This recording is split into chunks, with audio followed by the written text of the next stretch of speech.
ভারত নিয়ন্ত্রিত জম্মু কাশ্মীরের পেহেলগামে সশস্ত্র হামলার জেরে পাকিস্তানিদের জন্য সার্ক ভিসাসার প্রোগ্রাম বাতিল করেছে ভারত। এছাড়া দেশটি বেশ কয়েকটি সিদ্ধান্ত নিয়েছে পাকিস্তানের বিষয়ে। বুধবার ভারতের প্রধানমন্ত্রী নরেন্দ্র মোদীর নেতৃত্বাধীন দেশটির মন্ত্রিসভার নিরাপত্তা বিষয়ক কমিটির জরুরি বৈঠকে এসব সিদ্ধান্ত নেওয়া হয়। এর মধ্যে অন্যতম ভিসাসার প্রোগ্রাম বাতিল। এছাড়া পাকিস্তানের সঙ্গে পুরনো সিন্ধু নদের পানি চুক্তিও বাতিলের সিদ্ধান্ত নিয়েছে নয়াদিল্লি।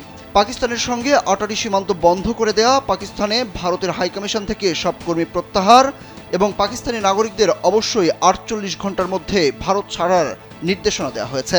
ভারতের পররাষ্ট্র মন্ত্রণালয়ের সচিব বিক্রম মিশ্রি ভিসা প্রোগ্রাম বাতিলের ঘোষণা দিয়ে বলেছেন, সার্ক ভিসাসার প্রোগ্রামের আওতায় পাকিস্তানি নাগরিকরা ভারতে প্রবেশ করতে পারবে না।